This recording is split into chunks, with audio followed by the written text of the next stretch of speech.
बिस्मिल्लाहिर्रहमानिर्रहीम। अस्सलाम वालेकुम व्यूअर्स, आप ठीक होंगे। आज एक नए टॉपिक के साथ, नए दिन के साथ आपके साथ इंगेजमेंट की कोशिश करते हैं। आज जो टॉपिक है वो है एटीएल के ऊपर, एक्टिव टैक्स पेयर लिस्ट।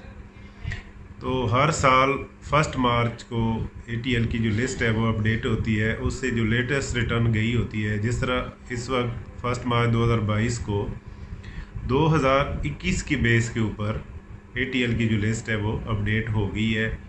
तो एओपी इंडिविजुअल कंपनीज़ जिन्होंने विद इन ड्यू डेट जो था अपना टैक्स रिटर्न्स जमा की थी, तो वो ऑटोमेटिकली जो 1 मार्च 2022 को एटीएल की लिस्ट इशू हुई थी उसमें उनका नाम आ गया, वो अपडेटेड लिस्ट के अंदर शामिल है।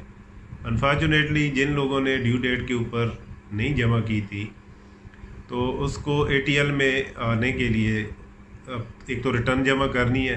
अगर कर दी हुई है तो ठीक है, नहीं की हुई तो सबसे पहले 2021 की रिटर्न जमा होगी। उसके बाद एटीएल सरचार्ज जो है ना वो जमा होना है। जो इंडिविजुअल है उसका 1000 रुपये है, जो एओपी पार्टनरशिप है उनके लिए 10,000 है, और जो कंपनीज है उसके लिए 20,000 है। तो ये जैसे ही आप जमा करते हैं और पेमेंट एफबीआर को पहुंच जाती है बैंक से, आप एटीएल सरचार्ज जो है ईएफबीआर पे जाके बना सकते हैं। इनकम टैक्स में जाएं, वहाँ पे आपने एयर जो है वो 2021 सिलेक्ट करना है, और पहले आप वहाँ पे वो पेमेंट का मोड पूछते हैं तो उसमें आप मिसलिनियस कहेंगे। सेकंड जब दोबारा पूछते हैं तो वहाँ पे आप एटीएल सरचार्ज 182 का सिलेक्ट करेंगे। तो जो भी आपका बिज़नेस स्टेटस है, इंडिविजुअल है तो 1000, एओपी है तो 10,000, कंपनी है तो 20,000 रुपए का वो है आप चालान बनाएंगे। अब उसकी जो पेमेंट है वो नेशनल बैंक की डिजिग्नेटेड ब्रांचेस में वाया चेक और कैश जमा हो सकता है।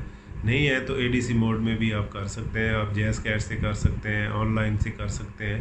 अब बहुत ज़्यादा फैसिलिटेशन है, आप किसी भी मोड से पेमेंट कर सकते हैं।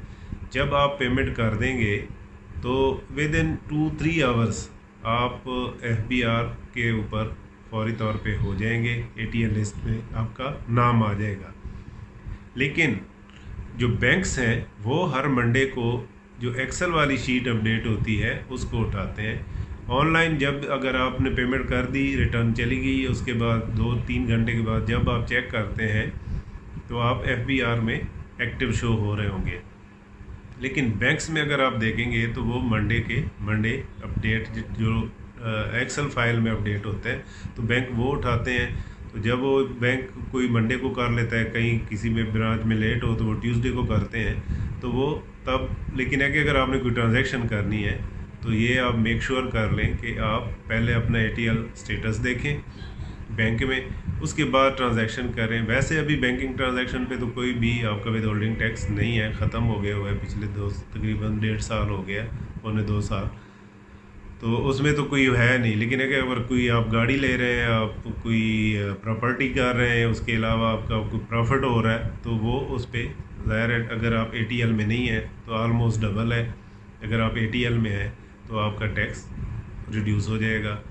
तो बेटर ये है कि सबसे पहले तो ये है कि हमें अपनी जो रिटर्न है जो ड्यू डेट हो उसके अंदर ही जमा करनी चाहिए, ताकि हम हैसल फ्री रहें और टेंशन फ्री रहें, किसी किस्म के जो कॉम्प्लिकेशन है वो हमें फेस ना करना पड़े। लेकिन अनफॉर्चुनेटली कहीं पे अगर रह गया तो आप फौरी तौर पे अपनी रिटर्न जमा कराएं। जितना ज़्यादा टाइम होगा तो और भी इश्यूज हो सकते हैं, तो उनसे बचने के लिए बेहतर ये है कि ड्यू डेट के भी फौरी तौर पे जैसे भी फर्स्ट अवेलेबल आपके पास इंफॉर्मेशन अवेलेबल हो, टाइम हो, आप फौरी तौर पे अपनी रिटर्न जमा कराएं, ताकि जो आपकी इंटेंशन है वो रॉन्ग कल को प्रूफ ना हो सके, आपके ऊपर और कोई पेनल्टीज या अट्रैक्ट करेंगी तो वो इंटेंशन देखी जाएगी कि आपकी जो इंटेंशन थी वो क्या थी।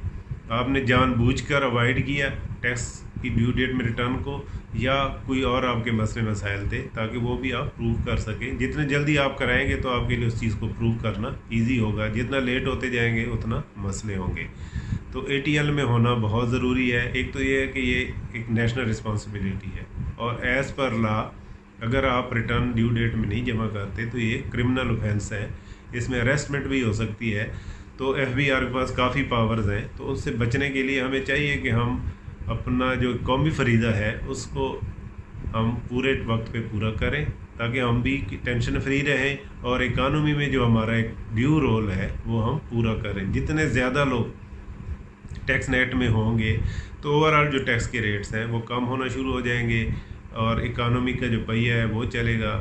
لوگوں کو جو فیسلٹیز ہیں وہ بھی اچھی ملیں گی. ظاہر ہے جب ٹیکس جو جی ڈی پی بڑھے گا تو اس وقت کیا ہے کہ ہمارے جو ایکسپنسز ہیں وہ تقریباً 8,000 ارب ہیں. ہمارا جو ٹیکس نیٹ ہے وہ فرسٹ ٹائم اس سال جو 2022 ہے 6,000 ارب اکٹھا ہوگا. تو سٹل 2,000 ارب کا جو گیپ ہے تو وہ جب تک نہیں ہوگا تو ہم نے لون لینے, جب لون لیں گے تو آپ کے بہت سارے دوسرے جو ہے نا مسئلے مسائل ملک کے لیے شروع ہو جاتے ہیں. آلریڈی بہت زیادہ ہم اوور ڈیٹ کنٹری ہیں, تو اس چیز سے جان چھڑانے کے لیے ہم اس وقت گورنمنٹ کی مجبوری ہے وہ سبسڈیز بھی نہیں دے سکتی. سبسڈیز کے لیے پیسہ چاہیے ہوتا ہے, جو پیسہ ہے ہی نہیں. آپ کا جو فارن ڈیٹ ہے اس کی پیمنٹ کے لیے پیسے نہیں ہیں, اس کے انٹرسٹ پیمنٹ کے لیے پیسے نہیں ہیں, تو وہ سبسڈی کہاں سے دیں گے. تو بہتر یہ ہے کہ ہم جس بندے کے اوپر بھی ٹیکس جو ہے بنتا ہے وہ تھوڑا تھوڑا کر کے اگر ہر کوئی دے گا تو ملک آگے ترقی کرے گا. ملک ترقی کرے گا تو ہم ترقی کریں گے, خوشحال ہوں گے. ہمارے جو مسئلے مسائل ہیں, ہماری جو ضروریات ہیں جو گورنمنٹ سے ہم دیکھتے ہیں, ہمارے مین 3-4 چیزیں ہیں جو گورنمنٹ ہی کر سکتی ہے. آپ کی ہیلتھ ہے, آپ کی ایجوکیشن ہے, آپ کی سیکیورٹی ہے, تو یہ تو گورنمنٹ نے ہی کرنا ہے. اب اس کے لیے پیسہ چاہیے.